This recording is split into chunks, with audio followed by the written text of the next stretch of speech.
అహల్యని కూడా చెన్నైకి తీసుకెళ్దామని గౌతమ్ నిర్ణయించుకుంటాడు. ఏలోపు తన ఫ్రెండ్కి కాల్ చేసి అహల్యని తీసుకెళ్తానని చెప్పేసి అంటాడు. కానీ అహల్య మాత్రం కంగారు పడిపోతూ ఉంటుంది. ఇప్పుడు గౌతమ్ గారితో వెళ్తే ఇంట్లో నుంచి వెళ్ళిపోయే అవకాశం దొరకదు. ఎలాగైనా సరే ఇంట్లో వాళ్ళే ఏదో ఒకటి చేసి నన్ను వెళ్ళకుండా చేయాలి. అది కాదు గౌతమ్ గారు, మీతో పాటుగా వస్తే అక్కడ బోరు కొడుతుంది. ఇక బాబుని చూడడానికి అందరూ ఉన్నారు కదా, బామ్మ, ఇక అత్తయ్య గారు అందరు ఉన్నారు కదా. ప్లీజ్ గౌతమ్ గారు, ఎట్టి పరిస్థితుల్లో నువ్వేం చెప్పినా నేను వినను.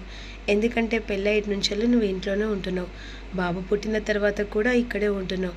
కనీసం చెన్నైకైనా నాతో పాటుగా వస్తే ఇక చుట్టుపక్కల వాతావరణం బట్టి కాస్త నువ్వు కూడా రిలాక్స్ అవుతావు కదా. సైలెంట్గా పద అని హాల్లోకి వస్తారు. ఈలోపు అహల్య ఇప్పుడు ఆ బామ్మ ఈ విషయం చెప్తే ఎలా మాట్లాడుతుందేమో అని కంగారు పడిపోతూ ఉంటుంది. ఇక ఇదంతా పక్కన పెట్టిన తర్వాత అహల్య గౌతమ్ హాల్లోకి వచ్చి, అమ్మ, నాన్న, అహల్యని కూడా నాతో పాటుగా తీసుకెళ్తాను అనేసరికి అందరూ షాక్ అయిపోతారు.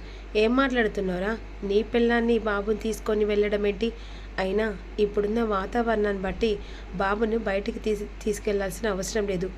నువ్వు హాస్పిటల్ పని మీద బయటికి వెళ్తున్నావు, అలా అని చెప్పేసి తనని ఎక్కడికి తీసుకెళ్ళడం అవసరం లేదురా అనే విధంగా సుభద్ర కూడా అంటుంది. అయినా నీ పిల్లం నీకు ఎగేసిందారా వెళ్దామని? లేదు బామ్మ, తను ఎప్పుడుకే ఈ ఇల్లు పట్టుకొని ఉందామంటుంది, కానీ నాతో పాటుగా రా అని చెప్పేసి అంటే ససే మీరా రానంటుంది అనే విధంగా గౌతమ్ అంటాడు. అయినా ఇంట్లో వాళ్ళు చెప్తున్నారు కదండి, బాబుకు మళ్ళీ హెల్త్ ఇష్యూ వస్తే ప్రాబ్లం అవుతుంది కదా, అంతలో అయితే తర్వాత వెళ్దాం. ప్లీజ్ అండి, అర్థం చేసుకోండి. సరే అహల్య, అందరూ కలిసి ఇంతలాగా ఆలోచించి చెప్తున్నారు కాబట్టి మీ ఇష్టం. సరే, ఇక నాకు ఫ్లైట్కు టైం అవుతుందని చెప్పేసి సెండప్ చేయడానికి అహల్య గౌతమ్ వెనకాల వస్తుంది. గౌతమ్ చేయిలు పట్టుకొని ఈ విధంగా అంటుంది, ఇక మీరు వచ్చేసరికి నేను ఉంటానో లేనో అన్నట్టుగా తన ముఖంలో ముఖం పెట్టి బాధపడుతూ ఉంటుంది. చాలా జాగ్రత్తగా వెళ్ళిరండి, అంతేకాకుండా మీరు వచ్చిన తర్వాత బాబుని కూడా జాగ్రత్తగా చూసుకోండి. ఇక మీ ప్రేమకు దూరం అవుతున్నానేమో అని మనసులో అనుకుంటుంది. ఏంటి అహల్య గారు, కొత్తగా అప్పగింతలు చెప్పినట్టుగా చెప్తున్నారు? బాబును జాగ్రత్తగా చూసుకోమని ఏదో ఇంట్లో నుంచి వెళ్ళిపోయినట్టుగా మాట్లాడుతున్నారు. అబ్బే ఏం లేదండి, ఏంటంటే మీరు వచ్చిన తర్వాత బాబుని జాగ్రత్తగా చూసుకోవాలి కదా, ఆ విధంగా అంటున్నాను, కానీ ఇంకా వేరే ఉద్దేశించి లేదండి. సరే, నువ్వు చాలా జాగ్రత్తగా ఉండు, బాబు జాగ్రత్త, బామ్మ, అక్క ఎవరైనా ఎన్ని మాటలన్నా వాళ్ళ గురించి పట్టించుకోకండి, సరేనా? సరే అండి, ఫ్లైట్ టైం అవుతుంది, బాయ్ అని చెప్పేసి వెళ్తారు. అహల్య బాధపడుతూ ఏడుస్తూ ఉంటుంది. ఇక తెల్లారితే తన ఇంట్లో నుంచి వెళ్ళిపోవడం. మరోవైపు కార్తీక్ ఇంటికి వస్తాడు. అవంతిక తన రూమ్లో ఇక వీళ్ళు చెప్పిన మాటలు గుర్తు చేసుకుంటుంది. అవంతిక కార్తీక్ని నిలదీస్తుంది. అసలు ఏంటంటే ఈ మధ్య నీ వాలకం చూస్తుంటే అనుమానంగా ఉంది, ఎక్కడికి వెళ్తున్నారు, రాత్రి కూడా రావట్లేదు అనే విధంగా అవంతిక కార్తీక్ నిలదీస్తుంది. ఏంటి అవంతిక, కొత్తగా నిలదీస్తున్నావు, ఎప్పుడు నిలదీయనట్టుగా? ఏంటి మీ అమ్మ చెప్పిందా నేను ఇంటికి రావట్లేదని? అమ్మ చెప్పడం కాదండి, నాకు కూడా కనిపిస్తుంది. నిజం చెప్పండి, నా మీద ఒట్టేసి మీరేం బయట చేస్తున్నారు చిల్లర పనులు? అయ్యో, చిల్లర పనులు చేయడానికి ఇక నేనే ఉన్నానా? చేతిలో చిల్లి గవ్వలేదు కానీ చిల్లర పని చేస్తానా? నువ్వు పొరపాటు పడుతున్నావు.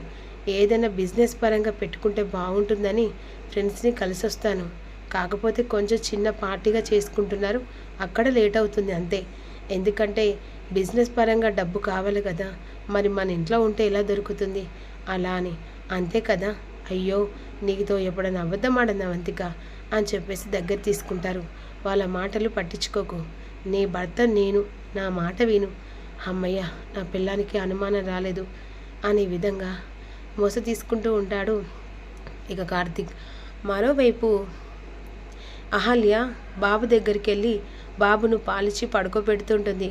భానుమతి అహల్య దగ్గరికి వస్తుంది. ఏంటి, ఇక గౌతమ్ గారితో చెప్పి గౌతమ్ గారితో ట్రిప్ వేయాలని చెప్పేసి ప్లాన్ చేసావా? ఎలాగైనా ఈ ప్లాన్ ప్రకారం వేస్తే హ్యాపీగా వాడితో వెళ్ళొచ్చు, ఆ మాట ఇచ్చిన ప్రకారం చెల్లిపోతుంది, ఇక అన్నీ మర్చిపోతారు అని చెప్పేసి అనుకుంటున్నావా? లేదండి, నేను అలా అనుకోవట్లేదు. అనుకున్నా అనుకోపోయినా సరే, నువ్వు మాత్రం తెల్లారేసరికల్లా ఈ ఇంట్లో కనిపిస్తే మర్యాదగా ఉండదు. అర్థమైందా? వెళ్ళడానికి నీకు బట్టలేమున్నాయో సర్దుకో. ఎంత త్వరగా ఇంట్లో నుంచి వెళ్ళిపోతే అంత మంచిది అని చెప్పేసి ఈ విధంగా బామ్మ మాట. ఇక వెంటనే ఇక్కడ వార్నింగ్ ఇచ్చి వెళ్ళిపోతుంది. ఈ విషయం ఎలాగైనా గౌతమ్ గారికి చెప్పాలి. లేకపోతే అహల్య ఇంట్లో నుంచి వెళ్ళిపోతే ఆ తర్వాత అహల్య గురించి గౌతమ్కి ఏం చెప్పాలి? గౌతమ్ బాబుకు ఈ విషయం చెప్పాలి అని చెప్పేసి వెంటనే పక్కకు వచ్చి ఇక గౌతమ్ ఈ ఊరు దాట ముందుకే విషయం చెప్పాలని ఫోన్ చేస్తూ ఉంటారు బంగారాజు. బంగారాజు ఫోన్ చేస్తుండగా ఇదేంటి బంగారాజు ఫోన్ చేస్తున్నాడని కాల్ లిఫ్ట్ చేస్తుంది. ఇక ఆ సమయంలో చెప్పండి బంగారాజు గారు అంటుండగా సిగ్నల్ దగ్గర ఆగిపోతుంది కారు. కానీ పక్కన అన్ని డిస్టర్బెన్స్ వస్తూ ఉంటుంది.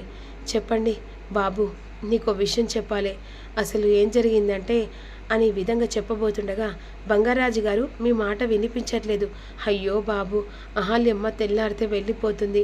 ఎలాగైనా అహల్యమ్మను కాపాడుకోవాలి. ఇంట్లో నుంచి వెళ్ళిపోతుంది. దానికి కారణం మీ బామ్మగారు. తన ఇంట్లో నుంచి వెళ్ళిపోమని చెప్పేసి ఒత్తిడి పెడుతున్నారు బాబుగారు. బంగారాజు గారు, మీరు చెప్పేది నాకు సరిగా వినబడట్లేదు. వాయిస్ స్ట్రక్ అవుతుంది. అయ్యో దేవుడా, ఏంటి తలరాత? బాబుకు చెప్దామంటే ఈ బాబుకు ఫోన్ వినబడట్లేదు. ఇప్పుడు ఆహ్లను ఎలా కాపాడుకోవాలి? ఈ విధంగా ఫోన్ మళ్ళీ ట్రై చేస్తూ ఉంటాడు. నాట్ రీచబుల్ వస్తూ ఉంటుంది. అదేంటి బంగారాజు ఇక అలా చెప్తున్నాడు అని చెప్పేసి వెంటనే ఇక ఎయిర్పోర్ట్ దగ్గరకు వస్తాడు. ఎయిర్పోర్ట్ దగ్గరకు వచ్చేసరికి అహల్య గురించి ఇక మళ్ళీ రిపీట్గా కాల్ చేస్తాడు. బంగారాజు ఫోన్ స్విచ్ ఆఫ్ వస్తూ ఉంటుంది. అయ్యో దేవుడా, ఇప్పుడే ఫోన్ స్విచ్ ఆఫ్ కావాలా అని చెప్పేసి ఛార్జింగ్ పెట్టి ఇక ఎప్పు భానుమతి పిలుస్తుంది. వస్తున్నానమ్మా అని చెప్పేసి వెళ్ళిపోతాడు. బంగారాజుకి మళ్ళీ ఇక ఎయిర్పోర్ట్లో దిగిన తర్వాత ఫోన్ చేస్తాడు. కానీ బంగారాజు ఫోన్ ఎత్తాడు. సర్లే, ఇక ఫ్లైట్ టైం అవుతుందని ఫ్లైట్ ఎక్కేస్తాడు. తెల్లారుతుంది. తెల్లారేసరికి అహల్య ఇంట్లో నుంచి వెళ్ళిపోవాలి. ఇక ఆ నైటు బట్టలు సర్దుకుంటుంది. అదే సమయానికి తెల్లవారుజామున అహల్య ఇంట్లో నుంచి వెళ్ళిపోవడానికి నిర్ణయించుకుంటుంది. చీకటి పడిపోతుంది. అహల్య ఇంట్లో నుంచి వెళ్ళిపోతుంది. ఇక తెల్లారేసరికల్లా బాబు గుక్కపట్టి ఏడుస్తూ ఉంటాడు. బంగారాజు గారు లోపలికి వెళ్ళి చూసరికి అహల్యమ్మ కనిపించదు. బాబు ఏడుస్తుండగా ఇక హాల్లోకి తీసుకొస్తాడు. సుభద్రమ్మ చేతిలో పెడతాడు. అహల్య లేదా అని చెప్పేసి అడుగుతుండగా అహల్యమ్మ లేదమ్మా అనేసరికి ఇక ఎటన్నా వెళ్ళిందా? లేదమ్మా, అసలు ఇంట్లో కనిపించట్లేదు, అహల్యమ్మ వెళ్ళిపోయినట్టుంది అని చెప్పేసి బంగారాజు అంటాడు. నిజం బయటపడుతుందా? అహల్య వీళ్ళ బాధ్యతగా బాబుని చేతిలో పెట్టి ఇంట్లో నుంచి వెళ్ళిపోయిందా అనేది తెలుసుకుందాం.